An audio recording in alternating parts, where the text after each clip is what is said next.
வணக்கம். 16th January 2025 government வந்து ஒரு 24 ஜிஎஸ்டி நோட்டிபிகேஷன்ஸ் பிளஸ் ஒரு செஸ் நோட்டிபிகேஷன் டோட்டலா 25 நோட்டிபிகேஷன்ஸ் இஷ்யூ பண்ணியிருந்தாங்க. 55th ஜிஎஸ்டி கவுன்சில் மீட் டெசிஷன்ஸை இம்ப்ளிமெண்ட் பண்றதுக்காக. ரெண்ட் வந்து ஒரு அன்ரெஜிஸ்டர்ட் லேண்ட்லார்ட் இருந்து ஒரு ரெஜிஸ்டர்ட் டெனன்ட் பே பண்றாங்க அப்படின்னா அந்த ரெஜிஸ்டர்ட் டெனன்ட் ரிவர்ஸ் சார்ஜ்ல பே பண்ணணும் அப்படின்ற டெசிஷன் வந்து 10th October 2024 இருந்து லைவா இருந்துச்சு. அந்த 55th ஜிஎஸ்டி கவுன்சில் மீட்ல என்ன சொன்னாங்க அப்படின்னு நீங்க பாத்தீங்கன்னா, அந்த ரெஜிஸ்டர்டு டெனன்ட் நார்மல் டாக்ஸ் பேரா இல்லாம காம்போசிஷன் டாக்ஸ் பேரா இருந்தாருன்னா அவர் வந்து ரிவர்ஸ் சார்ஜ்ல டாக்ஸ் பே பண்ண தேவையில்லை அப்படின்னு சொல்லிட்டு ஒரு டெசிஷன் வந்து எடுத்திருந்தாங்க 55th ஜிஎஸ்டி கவுன்சில் மீட்ல. ஆனா அந்த 55th ஜிஎஸ்டி கவுன்சில் மீட்ல அவங்க சொன்னது என்ன அப்படின்னு நீங்க பாத்தீங்கன்னா, 10th October 2024 அந்த ரிவர்ஸ் சார்ஜ் டெசிஷன் வந்தாலும் இப்ப இந்த 55th ஜிஎஸ்டி கவுன்சில் மீட்டோட டெசிஷன் வந்து 16th January 2025 தான் இம்ப்ளிமெண்ட் பண்ணப்பட போகிறது. இந்த இன்ட்ரிம் பீரியட்ல 10th October 2024 இருந்து 16th January 2025 வரைக்கும் காம்போசிஷன் டாக்ஸ் பேயர்ஸ் ஒருவேளை ரெண்டுக்கு ரிவர்ஸ் சார்ஜ் பே பண்ணாம விட்டுருந்தால் கூட அது பே பண்ண வேணாம் அப்படின்ற மாதிரி அசிஸ் வேரிஸ் பேசிஸ்ல நாங்க அதை இம்ப்ளிமெண்ட் பண்ண போறோம் அப்படின்னு சொல்லிட்டு பிரஸ் ரிலீஸ்ல சொல்லியிருந்தாங்க. பட் இந்த நோட்டிபிகேஷன்ல அசிஸ் வேரிஸ் பேசிஸ்ல இம்ப்ளிமெண்ட் பண்றோம் அப்படின்னு சொல்லிட்டு எதுவும் சொல்ல, composition tax payers tax pay பண்ண வேணாம் அப்படின்ற மாதிரி தான் அந்த நோட்டிபிகேஷன்ல சொல்லியிருக்காங்க. இதனால என்ன அர்த்தம் வரும் அப்படின்னு நீங்க பாத்தீங்கன்னா, 16th January 2025 இருந்துதான் இந்த இம்ப்ளிமெண்ட் ஆகுது, முன்னாடி பீரியடுக்கு வந்து இது அப்ளிகபிள் கிடையாது அப்படின்ற மாதிரி வந்து ஒரு மீனிங் வருது. ஸோ நடுவில் இருக்கிற அந்த ஒரு 3 மாசத்துக்கு வந்து காம்போசிஷன் டீலரா இருந்தாலும் ரிவர்ஸ் சார்ஜ்ல வந்து ரெண்டுக்கு டாக்ஸ் பே பண்ணியிருக்கணும் அப்படின்ற மாதிரி இப்போதைக்கு இருக்கு. ஸோ கவர்மெண்ட் வந்து அவங்க சொன்னது வந்து மாத்தி பண்றாங்களா, அசிஸ் வேரிஸ் பேசிஸ் சொல்லிட்டு பிரஸ் ரிலீஸ்ல கொடுத்துட்டு இம்ப்ளிமெண்டேஷன் வந்து வேற மாதிரி பண்றாங்களா அப்படின்னு நீங்க கேட்டீங்கன்னா, இந்த இடத்துலதான் நம்ம காத்து இருக்கணும். ஏன் அப்படின்னு நீங்க கேட்டீங்கன்னா, அசிஸ் வேரிஸ் பேசிஸ்ல வந்து என்னமாவது ஒரு இஷ்யூவை கிளாரிஃபை பண்றது வந்து மோஸ்ட்லி கவர்மெண்ட் சர்க்குலர்ஸ் மூலமா தான் பண்ணுவாங்களே தவிர நோட்டிபிகேஷன்ஸ் மூலமா பண்ண மாட்டாங்க. அசிஸ் வேரிஸ் அப்படின்னா என்ன அப்படின்னு நீங்க பாத்தீங்கன்னா, இது வரைக்கும் என்னென்ன நடந்துச்சோ அது அப்படியே போயிட்டு போகுது. நீ ஒருவேளை டாக்ஸ் பே பண்ணியிருந்தியா, தயவு செய்து என்கிட்ட ரீஃபண்ட் எல்லாம் கேட்டு வந்துடாத, கண்டிப்பா தரமாட்டேன். ஒருவேளை நீ அந்த பீரியட்ல வந்து ஏற்கனவே நீ டாக்ஸ் பே பண்ணாம இருக்கியா, உன்னை மன்னிச்சு விட்டுறேன் பொழைச்சுப்போ அப்படின்றதான் அசிஸ் வேரிஸ் பேசிஸ். ஸோ அந்த அசிஸ் வேரிஸ் பேசிஸ்க்கு வந்து சர்க்குலர் வரணும். சர்க்குலருக்கு வந்து we are all waiting for it. அது இப்போதைக்கு இன்னும் இஷ்யூ பண்ணப்படவில்லை. அந்த நெக்ஸ்ட் இம்பார்ட்டன்ட் சேஞ்ச் என்ன அப்படின்னு நம்ம பார்த்தோம்னா, ஹோட்டல்ஸுக்கு வந்து ஸ்பெசிஃபைடு பிரிமிசஸ்ல வந்து ஒரு ஹோட்டல் இண்டஸ்ட்ரி ரன் ஆகுது அப்படின்னா அந்த ரெஸ்டாரண்ட் சர்வீஸ்க்கு வந்து 18% டேக்ஸ், அதர் தேன் ஸ்பெசிஃபைடு பிரிமிசஸ்னா 5% டேக்ஸ் வித்வுட் ஐடிசி அப்படின்னு சொல்லிட்டு பிஃபோர் 16th January 2025 இருந்துச்சு. அந்த ஸ்பெசிஃபைடு பிரிமிசஸ்க்கான டெஃபினிஷன்லாம் மாத்த போறேன் அப்படின்னு சொல்லிட்டு 55th ஜிஎஸ்டி கவுன்சில் மீட்ல கவர்மெண்ட் சொல்லியிருந்தாங்க. அதே மாதிரி இப்ப டெஃபினிஷன்ஸ் மாத்திட்டாங்க, அதுக்கான ஃபார்ம்ஸ் ரிலீஸ் பண்ணியிருக்காங்க. அது என்ன என்ன அப்படின்றத பார்த்தோம்னா, ஸ்பெசிஃபைடு பிரிமிசஸ் அப்படின்னு சொல்லிட்டு ஒரு பிரிமிஸை நீங்க டிக்ளேர் பண்றீங்க அப்படின்னா உங்களுக்கு அந்த டிக்ளரேஷன் ஃபைல் பண்றதுக்கான time limit from 1st January to 31st March. அந்த பீரியடுக்குள்ள அடுத்த வருஷத்துல அந்த பிரிமிஸ் வந்து ஸ்பெசிஃபைடு பிரிமிஸா இல்லையா அப்படின்னு சொல்லிட்டு நீங்க டிக்ளேர் பண்ணிக்கலாம். அட் யுவர் ஓன் ஆப்ஷன் நீங்க ஒரு பிரிமிஸ் வந்து ஸ்பெசிஃபைடு பிரிமிஸா டிக்ளேர் பண்ணிக்கலாம், இல்ல எனக்கு ஸ்பெசிஃபைடு பிரிமிஸ் வேணாம் அப்படின்னு சொல்லிட்டு வெளியும் வந்துக்கலாம். இது வந்து in normal cases. There is one specific case where நான் வந்து இந்த பிரிமிஸ் வந்து ஸ்பெசிஃபைடு பிரிமிஸ் இல்ல அப்படின்னு சொல்லவே முடியாது. அந்த ஒன் ஸ்பெசிபிக் கேஸ் என்ன கேஸ் அப்படின்னு நீங்க பாத்தீங்கன்னா, உங்க பிரிமிசஸ்ல நீங்க வந்து ஒரு ஹோட்டல்ஸ் மாதிரி லாட்ஜ் மாதிரி ஒரு சர்வீஸ் ப்ரொவைட் பண்றீங்க. அந்த அகாமடேஷன் சர்வீஸுக்கு ஒரு யூனிட்டுக்கு ஒரு நாள் ரெண்ட் வந்து 7,500க்கு மேல போன வருஷம் நீங்க சார்ஜ் பண்ணிட்டீங்க அப்படின்னா அது நெக்ஸ்ட் இயருக்கு வந்து அந்த பிரிமிஸ் வந்து ஸ்பெசிஃபைடு பிரிமிசஸ் இல்ல அப்படின்னு சொல்ல முடியாது. மேண்டேட்டரியா நீங்க அந்த ஸ்பெசிஃபைடு பிரிமிசஸ்ல நீங்க ஹோட்டல் சர்வீஸ் பண்ணா நீங்க 18% டாக்ஸ் தான் சார்ஜ் பண்ணி ஆகணும், ஐடிசி எடுத்துக்கலாம். அந்த ஒரு கண்டிஷன்ல மட்டும் நீங்க ஆப்ட் இன் ஆப்ட் அவுட் பண்றது வந்து ஆப்ஷனல் கிடையாது, இட் இஸ் மேண்டேட்டரி. ஸோ உங்களுக்கு ஒரு கேள்வி இருக்கலாம், எல்லா வருஷமும் 1st January to 31st March தானே இந்த டைம் கொடுக்குறாங்க, நான் ஒருவேளை புதுசா ஒரு ஜிஎஸ்டி ஆர்சி எடுத்து ஹோட்டல் பிசினஸ் பண்ணணும்னு நினைச்சேன்னா நான் ஜான்வரி வரைக்கும் வெயிட் பண்ணுமா, இல்லாட்டினா அந்த நடுவில் இருக்கிற பீரியடுக்கு வந்து என்ன டாக்ஸ் ரேட் போடுறது அப்படின்னு உங்களுக்கு ஒரு டவுட் வரலாம்.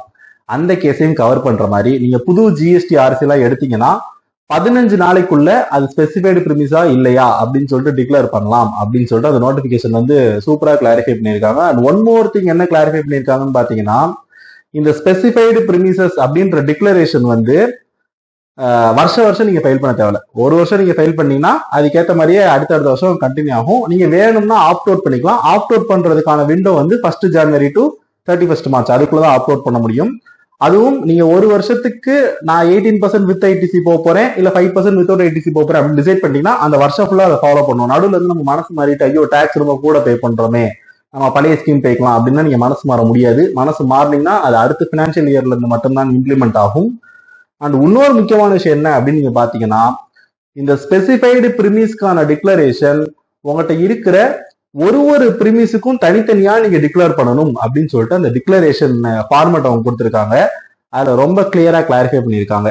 அதாவது ஒருத்தவங்க வந்து ஒரு டிக்ளரேஷன் ஃபைல் பண்ணா எல்லா பிரிமிஸ்க்கும் வந்து அது யூனிஃபார்ம் அப்ளை ஆகுன்றது கிடையாது. ஒரு இடத்துக்கு நீங்க ஒரு டாக்ஸ் ரேட் மாதிரி அடாப்ட் பண்ணிக்கலாம்.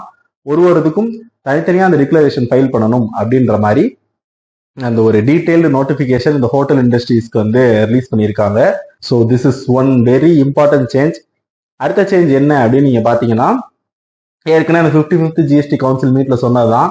நீங்க ஒரு யூஸ்ட் வெஹிக்கிளை விற்கிறீங்க அப்படின்னா இதுக்கு முன்னாடி டாக்ஸ் ரேட்ஸ் வந்து 2 ரேட் இருந்துச்சு. ஒன்னு 18%, இன்னொன்னு வந்து 12% இருந்துச்சு.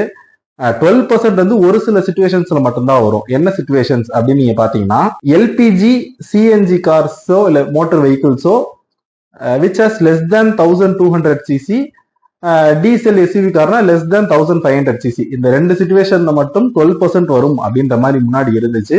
இப்போ வந்து அந்த 12% 18%லாம் உங்களுக்கு ஞாபகத்துக்கு ரொம்ப கஷ்டமா இருக்கும். அந்த கன்ஃபியூஷனே வேணாம், எல்லாமே 18% அப்படின்ற மாதிரி அதுக்கு ஒரு நோட்டிபிகேஷன் இஷ்யூ பண்ணிட்டாங்க. All this is effective from 16th January 2025. அந்த ஹோட்டல் இண்டஸ்ட்ரிக்கான அந்த நோட்டிபிகேஷன்ஸ் வந்து எஃபெக்டிவ் டேட் வந்து 1st April 2025 நெக்ஸ்ட் பினான்சியல் இயர்ல இருந்து வருது. நோட்டிபிகேஷன் மட்டும் 16th January 2025 இஷ்யூ பண்ணிட்டாங்க. ஸோ இவ்வளவு நேரம் என்னென்ன நோட்டிஃபை பண்ணிட்டாங்க அப்படின்றத பார்த்தோம். இன்னும் என்னென்ன வந்து 55th ஜிஎஸ்டி கவுன்சில் மீட்ல சொல்லியிருந்தாங்க அது இன்னும் நோட்டிஃபை பண்ணப்படவில்லை அப்படின்றதையும் பார்க்கணும். அது என்னென்ன விஷயம் அப்படின்னு நம்ம பார்த்தோம்னா 9 ஃபைல் பண்ணிட்டு 9C ஃபைல் பண்ணாம இருக்கிற கேஸ்க்கு வந்து 31st March 2025 9C ஃபைல் பண்ணிட்டீங்கன்னா நீங்க 9ல பே பண்ண லேட் ஃபீயே போதும். 9Cக்குன்னு சொல்லிட்டு தனியா லேட் ஃபீ லெவி பண்ண மாட்டோம் அப்படின்னு சொல்லிட்டு ஒரு அம்னஸ்டி கொடுக்க போறோம் அப்படின்னு சொல்லிட்டு 55th ஜிஎஸ்டி கவுன்சில் மீட்ல சொல்லியிருந்தாங்க. அதுக்கான நோட்டிபிகேஷன்ஸ் இன்னும் வரவில்லை. சஃபாரி ரிட்ரீட்ஸ் ஜட்ஜ்மெண்ட் வந்து நல்லிஃபை பண்றதுக்கு ஆக்ட்ல சேஞ்சஸ் பண்ண போறோம் அப்படின்னு சொல்லியிருந்தாங்க. அதுக்கான டாக்குமெண்ட்ஸ் இன்னும் வரவில்லை. ஆர்சிஎம் வந்து காம்போசிஷன் டீலர்ஸ் வந்து பே பண்ண வேணாம் ரெண்ட்டுக்கு அப்படின்னு சொன்னதுக்கான அசஸ் வேரிஸ் பேசிஸ்ல நாங்க வந்து அந்த ரிலாக்சேஷன் கொடுக்குறோம் அப்படின்னு சொல்லியிருந்தாங்க. அதுக்கான சர்க்குலர் இன்னும் வரவில்லை. அதுக்கப்புறம் ஜிஎஸ்டி வந்து நீங்க அப்பீல் போறீங்க, அந்த ஆர்டர்ல வந்து வெறும் பெனால்டி மட்டும் தான் இருக்கு அப்படின்னா அதுக்கு 10% ப்ரீ டெபாசிட் கட்டணும் அப்படின்னு சொல்லிட்டு ஒரு சேஞ்ச் பண்ண போறோம் அப்படின்னு சொல்லியிருந்தாங்க. அதுக்கான நோட்டிபிகேஷன் ஒன்றும் வரவில்லை. என்ன சிவரூப கணேஷ் இத்தனை நோட்டிபிகேஷன் வரலையா, கவர்மெண்ட் ஏன் இப்படி இருக்காங்க அப்படின்னு நீங்க கேட்டீங்கன்னா இந்த சேஞ்சஸ் எல்லாத்துக்கும் சட்டத்துல சேஞ்சஸ் தேவை. அதை வந்து வெறுமனையா வந்து ஒரு நோட்டிபிகேஷன் அப்படின்றத வச்சு பண்ண முடியாது. இந்த இது எல்லாத்துக்குமே ஆக்ட்ல சேஞ்ச் தேவை அப்படின்றதுனால பட்ஜெட் 2025ல பினான்ஸ் ஆக்டா தான் பாஸ் பண்ண முடியுமே தவிர அது வெறும் ஒரு நோட்டிபிகேஷன் அப்படின்னு கொடுக்க முடியாது. அப்படின்ற காரணத்தினால மட்டும்தான் இதெல்லாம் நோட்டிஃபை பண்ணப்படவில்லை. அந்த காம்போசிஷன் டீலர்ஸ் வந்து ரெண்ட்டுக்கு வந்து ரிவர்ஸ் சார்ஜ் பே பண்ண வேணாம் அப்படின்றதுக்கு சர்க்குலர் தேவை. சர்க்குலர் ஏன் வரல அப்படின்றது எனக்கு கிளாரிட்டி கிடையாது. மேபி இன்னொரு 7-8 விஷயங்கள் அந்த பாப்கார்ன் அதெல்லாம் வந்து டிஃபரெண்ட் ரேட்ஸ்ல டாக்ஸ் ஆகும் அப்படின்றலாம் 55th கவுன்சில் மீட்ல சொல்லியிருந்தாங்க. இது எல்லாத்துக்கும் சேர்த்து ஒரு சர்க்குலர் கம்பைல் பண்றதுக்கு கவர்மெண்ட்டுக்கு இன்னும் கொஞ்சம் டைம் ஆகுமா இருக்கும். அதனால எல்லாத்தையும் சேர்த்து ரிலீஸ் பண்ணலாம் அப்படின்ற மாதிரி வச்சிருந்திருக்கலாம். ஸோ இந்த பாப்கார்னுக்கு டாக்ஸ் ரேட்டு இந்த அசஸ் வேரிஸ் பேசிஸ்ல கிளாரிஃபை பண்றது இது எல்லாத்துக்கும் சர்க்குலர்ஸ் தேவை. சர்க்குலர் ஒரு செட் இன்மெட் தான் வரும். அண்ட் இந்த மீதி நான் சொன்ன இந்த 4 change 9C amnesty, safari retreat ஜட்ஜ்மெண்ட்டை நலிஃபை பண்றது, ப்ரீ டெபாசிட் அப்பீலுக்கு மாத்துறது, அப்புறம் ஐஎம்எஸ்க்கு லீகல் வேலிடிட்டி கொடுக்கறது, இது எல்லாமே பட்ஜெட் 2025ல தான் வரும். இந்த பட்ஜெட்ல டைரக்ட் டாக்ஸ் கோட் வரும் அப்படின்னு சொல்லிட்டு ஸ்பெகுலேஷன்ஸ் வந்து நிறைய போயிட்டு இருக்கு. அதாவது இன்கம் டாக்ஸ் ஆக்ட் வந்து பாத்தீங்கன்னா 1961 ஆக்ட், ஆல்மோஸ்ட் 64 இயர்ஸ் ஓல்டு அந்த ஆக்ட். அந்த ஆக்டை வந்து சிம்பிளிஃபை பண்ணி ரீப்ளேஸ் பண்ண போறாங்க அப்படின்னா டாக்ஸ் போகுது. பட் இது எல்லாமே ஸ்பெகுலேஷன்ஸ் தான். 1st February 2025 பட்ஜெட் ப்ரெசென்ட் பண்ணதுக்கு அப்புறம் தான் என்னென்ன சேஞ்சஸ் வந்து இன்னும் வரப்போகுது அப்படின்றத நம்ம டீட்டெயில்டா தெரியும். ஸோ இன்னும் ஒரு 15 டேஸ்க்கு அப்புறம் பட்ஜெட்ல ஏதாவது ஒரு நல்ல சேஞ்சஸ் இருக்கா அப்படின்றத லெட்ஸ் சீ இட். தேங்க்யூ.